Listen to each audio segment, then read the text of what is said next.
मैं Hazra Qureshi SBRS college से YouTube channel पर आप सभी का स्वागत करती हूँ। नेक्स्ट टॉपिक इकोलॉजी के पेपर में आता है Hardy Weinberg principle of genetic equilibrium. Hardy Weinberg का आनुवंशिक साम्यता का सिद्धांत। अब देखिए ये सिद्धांत निम्नलिखित बिंदुओं में समाहित होता है।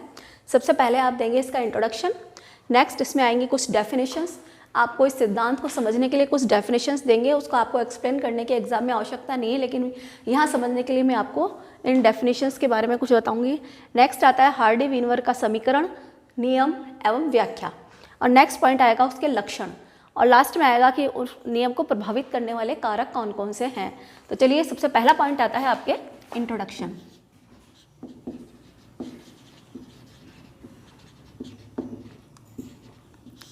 परिचय में आप देंगे जैव विकास सतत प्रक्रम का परिणाम होता है।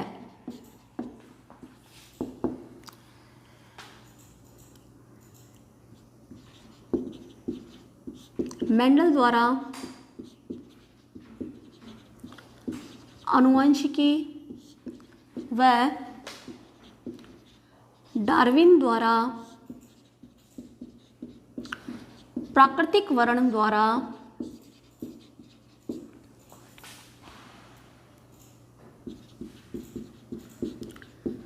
जैव विकास के सिद्धांतों को समझाया गया था।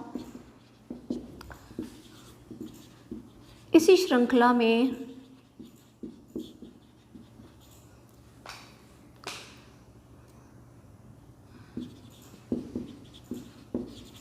आनुवंशिकी की गणितीय आधार पर व्याख्या करने वाला सिद्धांत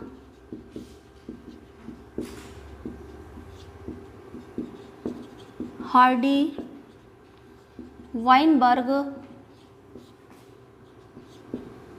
का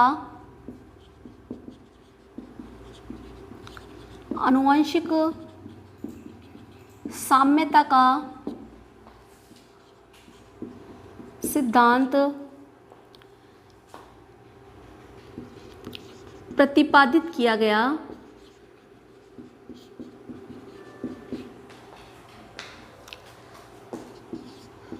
जिसके आधार पर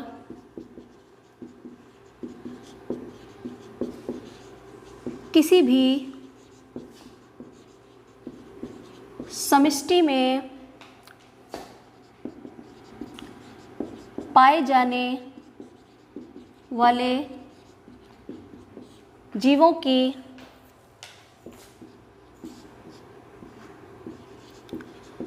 जीन कोश व समानुपात की गणना की जा सकती है। अब देखिए जैव विकास के सिद्धांत, जैसा कि आपने पहले वीडियो में मैंने बताया था आपको, डार्विन का सिद्धांत, उसके अलावा मेंडल के द्वारा आनुवंशिकी के सिद्धांतों का प्रतिपादन किया गया, लेमार्कवाद का प्रतिपादन किया गया। इसी श्रृंखला में आनुवंशिकी का गणितीय आधार पर आकलन दो वैज्ञानिक थे जो कि इंग्लैंड के थे हार्डी और जर्मनी के थे वाइनबर्ग। इन दोनों ने मिलकर इस पर आनुवंशिक साम्यता का एक सिद्धांत प्रतिपादित किया।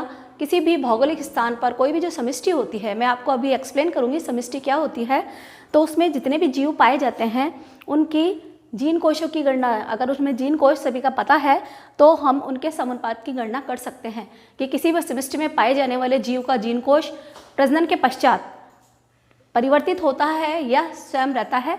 तो इन सब कारकों की गणना किस आधार पर की जाती है? हार्डी व वाइनबर्ग के सिद्धांत के आधार पर। नेक्स्ट आपके आता है कुछ डेफिनेशंस। अगर आप ये डेफिनेशन समझेंगे तो आपको आगे सिद्धांत समझने में इजी रहेगा।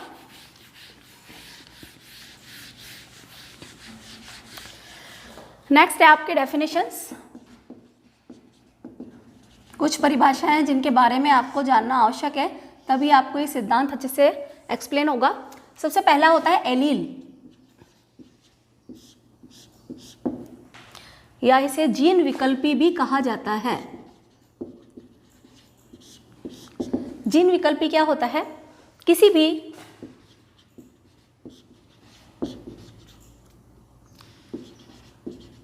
जीव के एक लक्षण के अनेक स्वरूपों को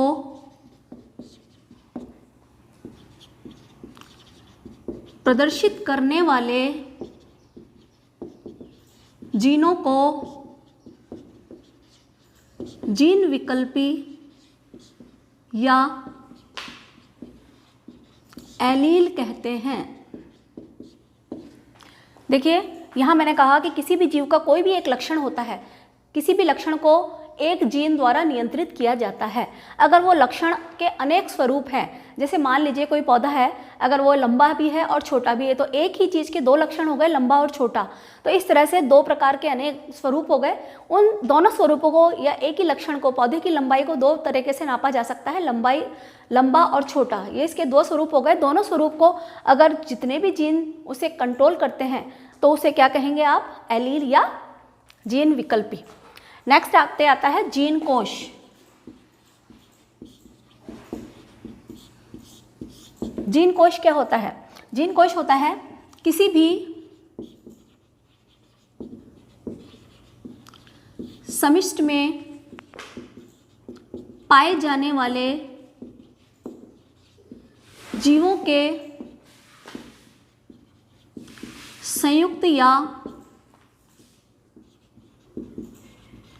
सामूहिक या कुल जीनों को जीन कोश या जीन पूल कहा जाता है। अब देखिए, किसी भी निश्चित समय पर कोई समिष्टि में जितने भी जीव पाए जाते हैं, उन सारे जीवों के कुल टोटल जितने भी जीन्स होते हैं वो उसका जीन कोश या जीन समूह कहलाता है। नेक्स्ट आपके आता है समजीनी व विषमजीनी।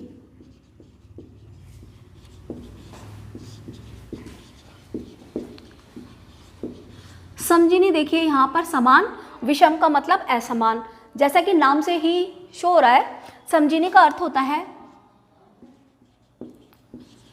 समिष्टि में पाए जाने वाले जीवों के जीन कहाँ स्थित होते हैं? गुणसूत्रों पर स्थित होते हैं। अब देखिए, जीन क्या होता है कि एक निश्चित स्थान पर स्थित होते हैं। तो यहाँ पर देखिए, अगर वह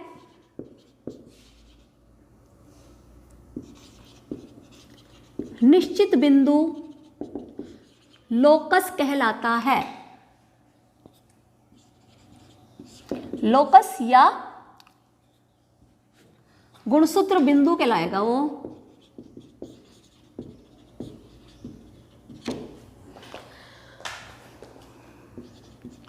दोनों गुणसूत्रों के लोकस पर पाए जाने वाले जीन यदि समान हो तो वो क्या कहलाएंगे? समजीनी कहलाते हैं। और अगर यदि उस लोकस पर दोनों गुणसूत्रों पर जो जीन पाए जाते हैं, अगर वो दोनों जीन असमान हो तो वह विषमजीनी कहलाते हैं। अब देखिए, समजीनी का अर्थ होता है, जैसे मैंने अगर यहाँ कैपिटल बी लिखा, ये दोनों एक जैसे हैं तो ये क्या है? समजीनी। अगर मैं एक कैपिटल बी और एक स्मॉल बी लिख दूं तो वो क्या कहलाएगा? विषमजीनी। तो इस तरह से समजीनी के लिए है सेम, एक ही प्रकार के जीन होना चाहिए, और अगर विभिन्न अलग अलग प्रकार के जीन होते हैं तो वह क्या कहलाते हैं? विषमजीनी कहलाते हैं। नेक्स्ट आपके आता है समिष्टि। समिष्टि क्या होती है?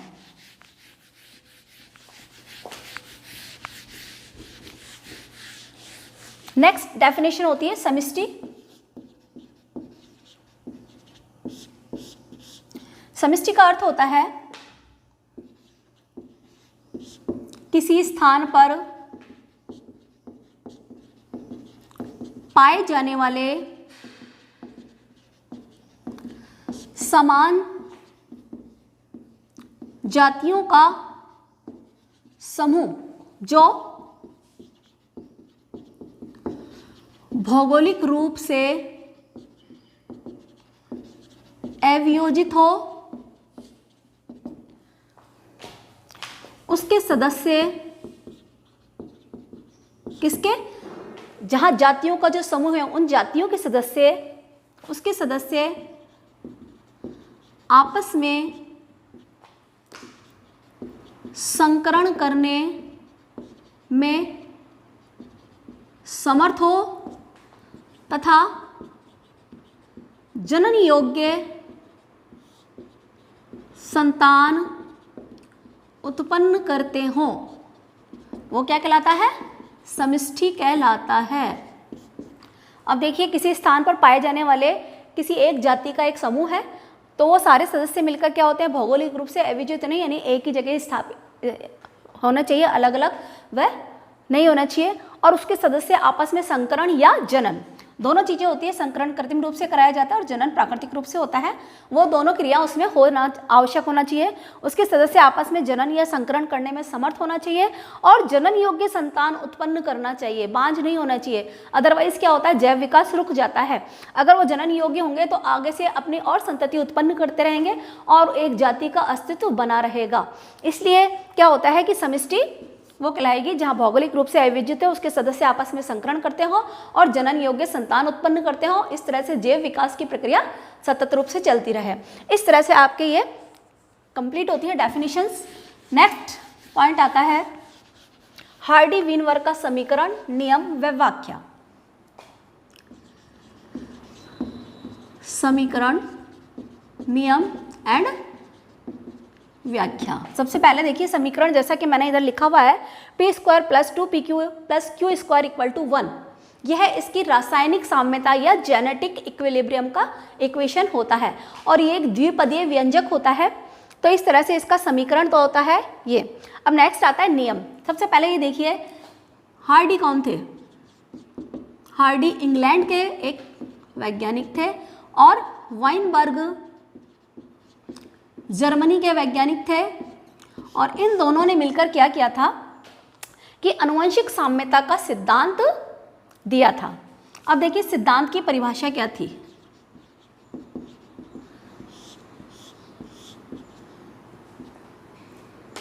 इस सिद्धांत के अनुसार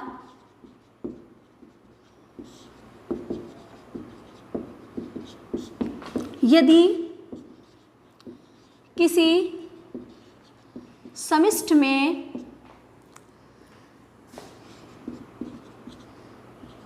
यादृच्छिक, जिसका अर्थ होता है रैंडम या प्रायिकता, यानी कि जैसे अगर आप एक सिक्का उछालते हैं तो वो हेड भी आ सकता है, टेल भी आ सकता है, दोनों की प्रायिकता क्या होती है, 50% चांसेस होते हैं। तो इस तरह से अगर उनमें रैंडम या यादृच्छिक या प्रायिकता के रूप में संगम हो, यदि किसी समष्टि में यादृच्छिक संगम हो, उत्परिवर्तन ना हो, तो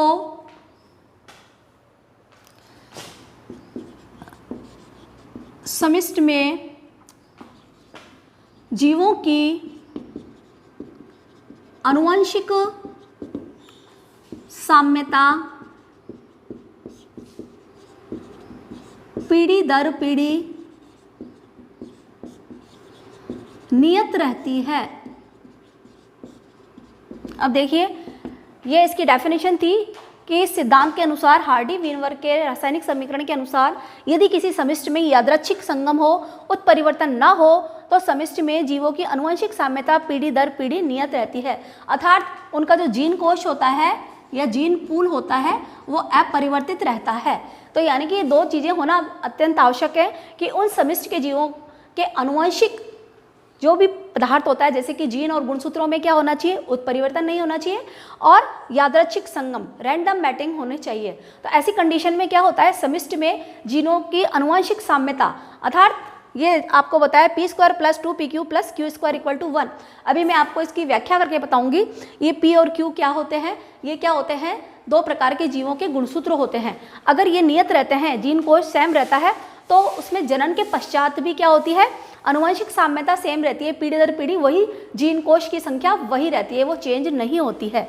इसके अकॉर्डिंग आपको ये क्लियर हो गया होगा इसकी परिभाषा के अकॉर्डिंग। नेक्स्ट आता है इसकी व्याख्या। अब देखिए सबसे पहले इसकी व्याख्या में आप देखिए, किसी भी समिष्टि में 3 प्रकार के जीव पाए जाते हैं।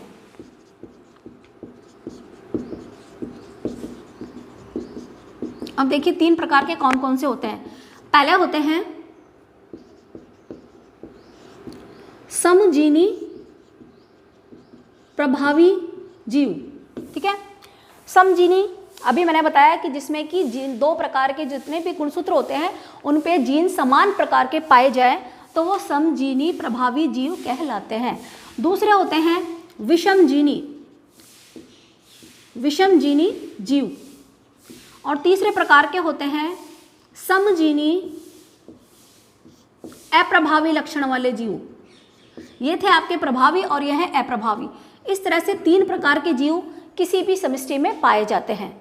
अब ये देखिए 3 प्रकार के अलग अलग क्यों कहा गया है। समजीनी प्रभावी जीव को किस तरह से डिनोट करते हैं या प्रदर्शित करते हैं, इसको आप, प्रभावी का अर्थ होता है डोमिनेंस, तो इसलिए यहाँ पर इसको आप डी से प्रदर्शित करेंगे। विषमजीनी जीव का मतलब होता है हेट्रोजाइगस, विषमजीनी का अर्थ होता है हेट्रोजाइगस, इसलिए इसको एच से प्रदर्शित किया जाता है। तीसरा होता है समजीनी अप्रभावी, अप्रभावी का अर्थ होता है रेसेसिव, इसलिए इसको आर से प्रदर्शित किया जाता है। इस प्रकार 3 प्रकार के जीव किसी भी समष्टि में पाए जाते हैं। नेक्स्ट अब देखिए इसकी व्याख्या करने के लिए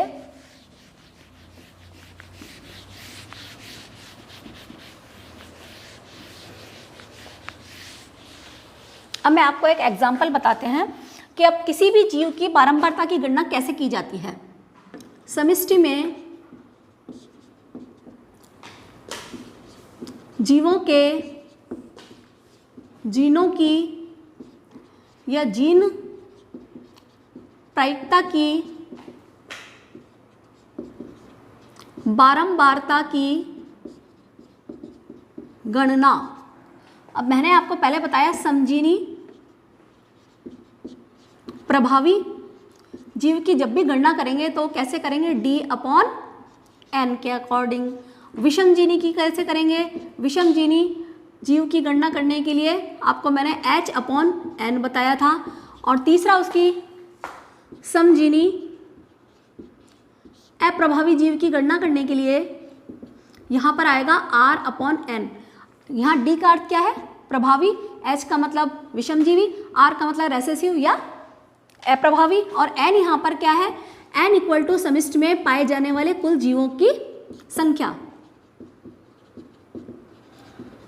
या प्राणियों की संख्या। जितने भी प्राणी या जीव उस समष्टि में निश्चित संख्या में पाए जाते हैं उनकी संख्या N निकाली जाती है। इसी तरह से किसी भी जीव की बारंबारता की गणना की जाती है। अब नेक्स्ट आपको मैं एक एग्जाम्पल देके इसकी व्याख्या करते हैं। माना कि किसी समष्टि में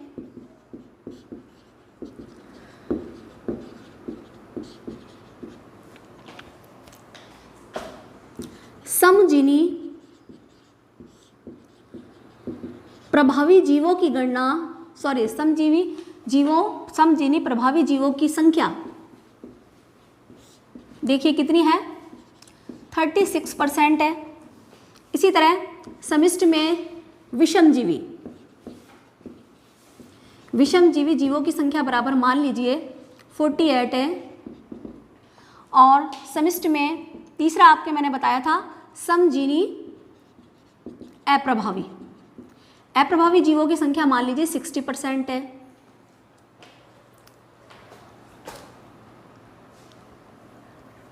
ये टोटल हो गई आपके 100%। इस तरह से मान लीजिए कि ये दिया हुआ है। अब देखिए सबसे पहले समजीवी जो है उनका अगर आपको डिनोट करें B और B से कर सकते हैं। विषमजीवी मैं आपको बताया था B और B से, और ये तीसरा जो आएगा B और B, ये क्या किस प्रकार का कहलाएगा, विषमजीनी। देखिए समजीनी है अर्थात दोनों की दोनों जीन समान है, जो कि मैंने इसको किस तरह से प्रदर्शित किया है, स्मॉल बी से। विषमजीनी का अर्थ होता है दोनों विभिन्न प्रकार के, अभी कैपिटल बी और स्मॉल बी हो गया है तो ये क्या हो जाएंगे, विषमजीनी, और ये है दोनों की दोनों कैपिटल बी क्या हो जाएंगे, समजीनी प्रभावी। इस तरह से 3 प्रकार के जीव उस समिष्टि में पाए जाते हैं।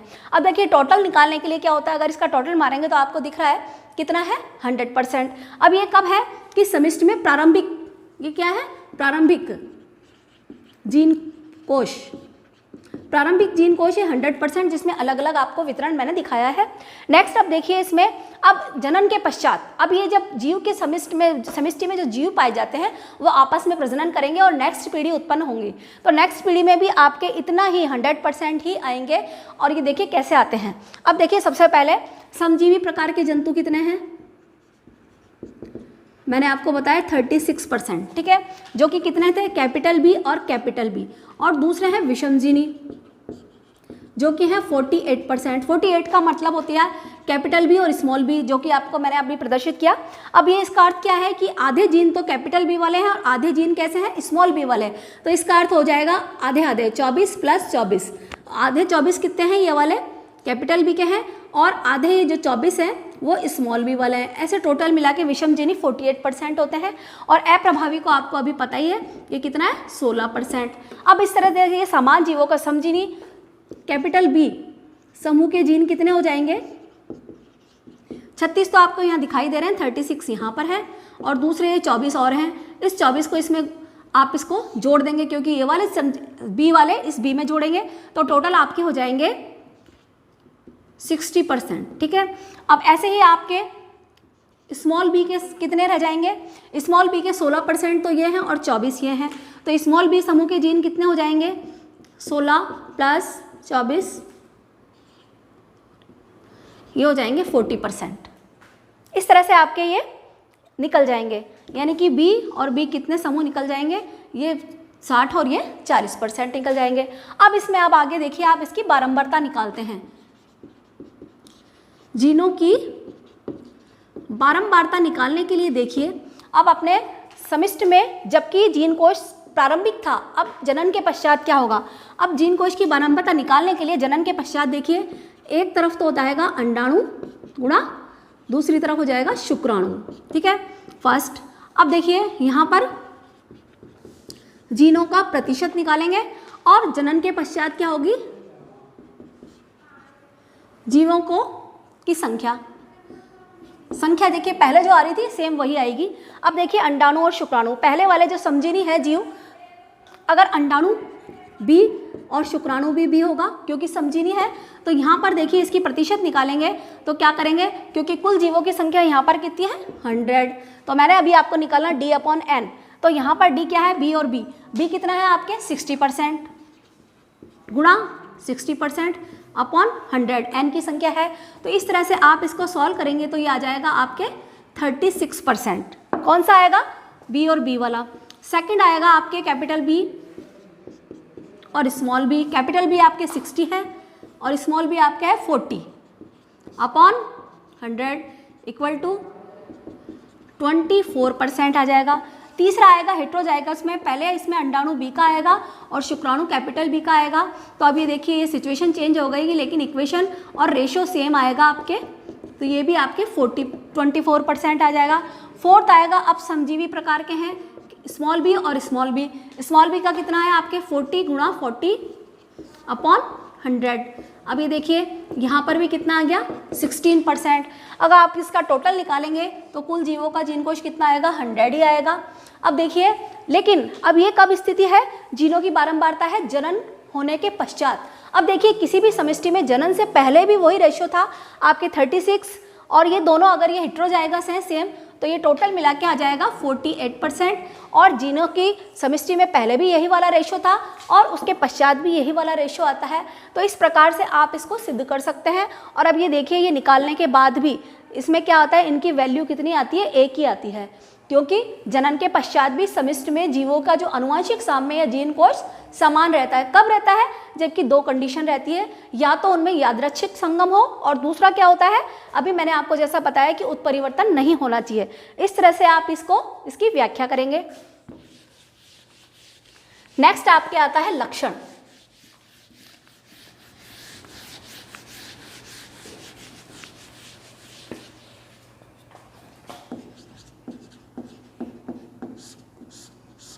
लक्षण देखिए, सबसे पहला है इसका लक्षण, इस नियम का लक्षण क्या होता है कि यह नियम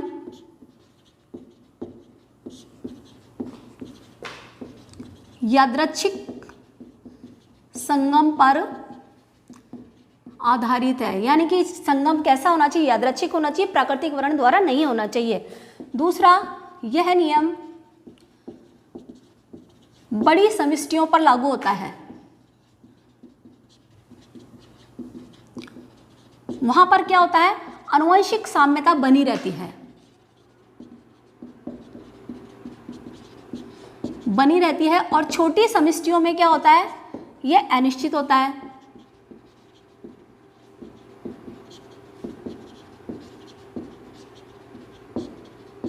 क्योंकि वहां पे क्या होता है, जीन कोश चेंज होता रहता है। नेक्स्ट आता है, यह नियम उत्परिवर्तन नहीं होने पर आधारित है। यानी कि इसके अनुसार किसी भी उत्परिवर्तन का अर्थ होता है किसी भी जीव के आनुवंशिक संगठन में परिवर्तन होना। यानी अचानक जो परिवर्तन होंगे, लेकिन वो भी वंशागत होना चाहिए। अगर वो वंशागत हो जाएंगे वो परिवर्तन, तो उसका जीन कोश क्या होगा, जीन पूल जो है चेंज हो जाएगा, तो उस पर ये नियम लागू नहीं होता है। तो ये इस नियम उस पर आधारित है। अब देखिए, यादृच्छिक संगम होना चाहिए और समष्टियों बड़ी होनी चाहिए। ये नियम उत्परिवर्तन पर आधारित होना चाहिए। यानी कि अगर उत्परिवर्तन नहीं होना चाहिए तो ही ये नियम लागू होता है, अदरवाइज ये लागू नहीं होता है। नेक्स्ट आपके आता है प्रभावित करने वाले कारक। अब देखिए, जैसा कि मैंने बताया, आनुवंशिक साम्य बना रहेगा। आनुवंशिक साम्य को प्रभावित करने वाले कारक, लास्ट पॉइंट है आपका, ऐसे कारक जो आनुवंशिक साम्य को बिगाड़ते हैं। साम्यता हमेशा बनी रहेगी, उसका हमेशा मान 1 रहेगा, लेकिन ऐसे कारक जो कि आनुवंशिक साम्यता को विचलन प्रदर्शित करते हैं या आनुवंशिक साम्य को बिगाड़ते हैं, वो क्या कहलाएंगे, इसको प्रभावित करने वाले कारक। आनुवंशिक साम्य को प्रभावित करने वाले कारक। अब देखिए, पहला कारक होता है उत्परिवर्तन। उत्परिवर्तन देखिए, मैंने पहले भी आपको बताया है, उत्परिवर्तन क्या होता है, किसी भी जीव के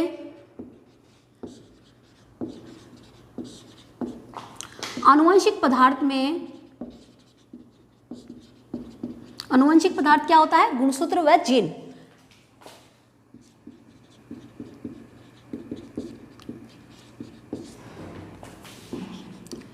अचानक होने वाले परिवर्तन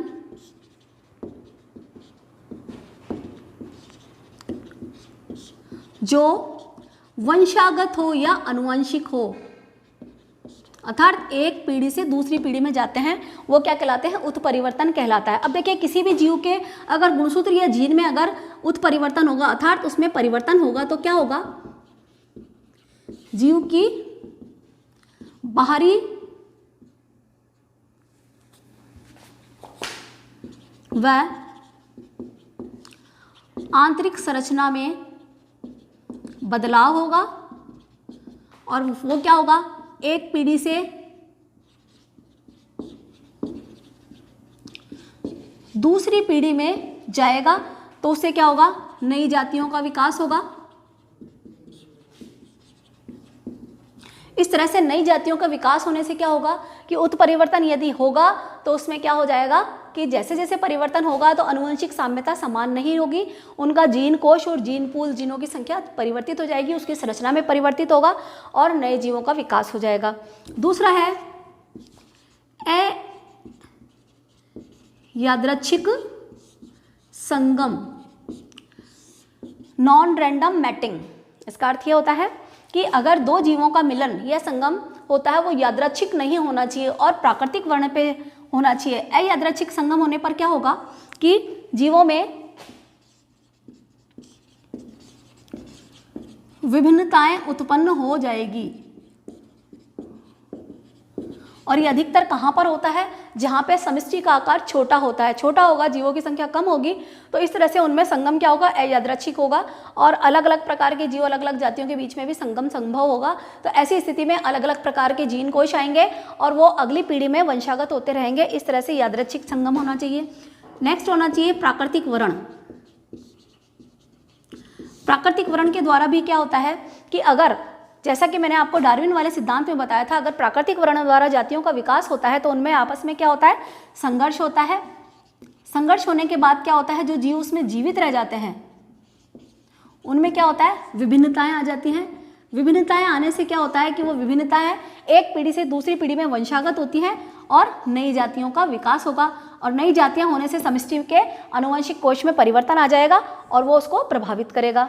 इस तरह से ये प्रभावित करने वाले कारक होते हैं, जिसके कारण क्या होता है, आनुवंशिक साम्य पहले जैसा नहीं रहता है, और इस तरह से हार्डी वीनवर्ग का आनुवंशिक साम्य का जो सिद्धांत है वो विचलित हो जाता है। नेक्स्ट चौथा और होता है, एक होता है जेनेटिक ड्रिफ्ट या आनुवंशिक विचलन।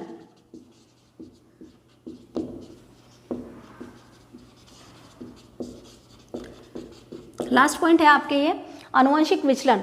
कई बार क्या होता है कि जो जीनों का समूह होता है वो वहाँ से विचलित हो जाता है, यानी कि जो जीन होते हैं उनमें उच्चावचन होते हैं, यानी फ्लक्चुएशन उत्पन्न हो जाते हैं, जिसके कारण क्या होता है, जीनों में उच्चावचन के कारण, उच्चावचन या फ्लक्चुएशन के कारण जो परिवर्तन होते हैं, जो छोटी समष्टि होती हैं उनमें ये घटना पाई जाती है। जीनों में उच्चावचन के कारण क्या होता है, उनमें आनुवंशिक विचलन उत्पन्न हो जाता है, जिसके कारण क्या होता है, आनुवंशिक साम्य बिगड़ जाता है। तो ये 4 कारक ऐसे होते हैं जो उसको प्रभावित करते हैं। Thank you.